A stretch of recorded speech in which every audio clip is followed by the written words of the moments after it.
Hi guys, it's Sunny. So for those of you who do not know me, I am a professional ballroom dancer, which means I've competed, performed through the newcomer, beginner, amateur, all the way through the professional championship level, both all across the United States and abroad. For 15 years, owned the largest ballroom dance studio in the United States.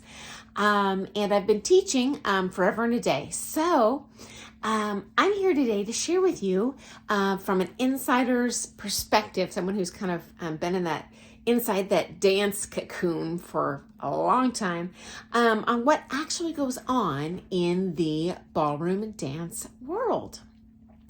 So this is actually part 4 of a little mini series I'm doing on the pros and cons of franchise versus independent dance studios. And I can tell you, for the last 30 years, this has been an extremely hotly contested, debated topic, particularly in the amateur ballroom dance world. And often, 99.9% of the time, those people who've only taken in the franchise world think that that is God's gift to the ballroom dance world.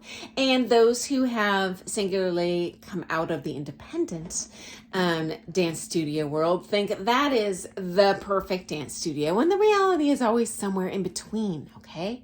And so what I did is I've taken my conversations with pros and amateurs, meaning studio owners, teachers, as well as students who have either owned or taught in or taken lessons in both types of studios to find their opinion. Because I really want to present this from an unbiased perspective. And so here we go. If you missed those first videos in this little mini series, definitely I'll include links in the description. You can visit those after you see this one. So to reiterate, I am always speaking in generalizations. Every dance studio is unique, and certainly any of these situations can come up in either type of studio. So I am speaking in generalizations, okay? So next, point number 7, related to the point I made in the last video. From what I hear, it is a less stressful environment for the teachers and the students in the franchise studio setting compared to the independent studio setting, usually, okay?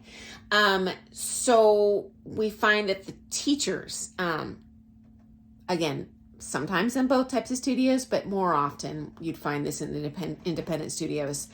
The teachers are competing with each other pretty aggressively for those same students. So they will solicit those students on the side. Hey, come take with me. I'll give you $10 off. In my pro career, I've even had a local dance teacher who offered my students free lessons if they would just promise to stop taking from me and switch to them. And frankly, that did happen a couple times, and those students' results plummeted as a result. From my perspective, those teachers were nowhere near my skill level, and they did that in the hope of kind of riding my coattails and taking credit for my own students dancing. But, the results speak louder than their words, and those students did try to come back to me eventually when they realized that was a dumpster fire. But anyway, these things do happen. And in my case, that definitely was an independent studio setting, not a franchise studio setting. Again, this doesn't happen anywhere. There are friends that are pros that are generally nice to each other, that don't backbite each other, that are respectful to each other. Whenever they don't have to be in my studio. Any other teacher in town, if they have students that want to switch to me, I'm like, you know what? I don't feel comfortable with that until you have a conversation with your teacher. I don't want an awkward call to me. I don't want them to think that I in any way reached out to you. I mean, I'm thrilled to have any student, but I certainly would not want to give the impression that I in any way would solicit someone else's student. I don't find that to be ethical. Once a student is not happy with that teacher's services in any way, absolutely, go out and find a new dance teacher. That's your right. You should do that because dancing should be joyful to you, okay? And frankly, in my experience, some of the teachers can be straight up ridiculous in their competitiveness. And even will get angry if their students speak to another teacher, if their students speak to another teacher's students, even if they were to clap for another teacher's students at a competition. Now, in my mind, this is insane. I want to clap for everyone. I, as the teacher, want to be enthusiastic for everyone. I'm excited that they're having fun out there dancing, but it does happen. And I have not personally seen that from the franchise studio. I'm sure it happens sometimes, but I have seen that sometimes in independent studios. So again, this is a generalization, could happen anywhere. Okay, next up, in my opinion, a weakness of the chain studio, the franchise studio, is that they sell overpriced packages. And I'm not coming from like an individual opinion or perspective. This comes from the people even within those franchise studios that have taught and owned both styles. Do they overprice their packages? Do they charge exponentially more for lower quality qualified pros? Yes. But as shared in some previous points, those students are getting added value elsewhere in a number of places inside that franchise studio that they're not experiencing or getting from that independent studio. Okay. I also feel that there's actually a benefit to that franchise studio for selling those overpriced packages. Okay. They rope their students into having to come back. Who wants to deal with an uncomfortable, I gotta get a refund, I gotta tell them I don't like their lessons? It's just easier in terms of not having conflict, just show up for the rest of my package. Even if I've spent, thousands and thousands of dollars, often people are so aversive to conflict, they will just show up and do it rather than leave the studio. So that is an excellent tool for client retention. Okay, so even if that client has some bad experiences there, they're a lot less likely to go somewhere else. I do have students that currently are taking out very extensive, finishing lessons on very expensive packages, and they're taking from me as well. So I do find that to be interesting.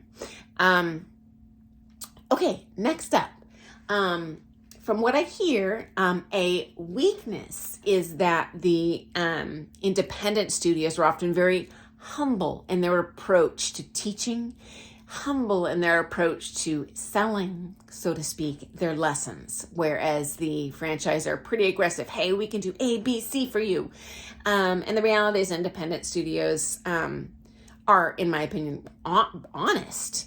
But they're not going to tell you, hey, I can absolutely, make you an amazing dancer in 3 months. For some people, I can make them an amazing dancer in 2 weeks, but this is greatly dependent on how many lessons they take, how much talent they have, their level of fitness. If I have a couple with potential that can come in, I had a couple who took with me for a year and ended up making the finals and nationals, and they took a lot of lessons, but they were talented. They had potential. I also have taught people that, in the vernacular, have 2 left feet, and I'm honest with them. And when they ask, I want to be a national champion, like, well, I'm sorry, but I don't see that as, really within your potential. Is this upsetting to people? Yes. But I do want to be honest. But if you sell people on a dream, they are more likely to be more loyal clientele. And frankly, that's going to make the dance experience in some ways more positive for them, okay? Make them long-term students. So I have a story to share with you about a social dance I attended at an Arthur Murray. I had competed at a comp literally 1 week before, and there was a couple there competing as amateurs in the newcomer category. They did not make the final, so they were very much newcomers. The next week, we're talking 7 days later, I stumbled into a social dance a friend invited me to at this franchise studio. And they puffed and tooted in the microphone, now we're going to have our championship professional show, blah, blah, blah, blah, blah. And out walks this couple that were newcomers in the amateur that I had just seen a week before have their butts kicked as newcomers, amateurs, as the elite pros in this studio. I was just gobsmacked.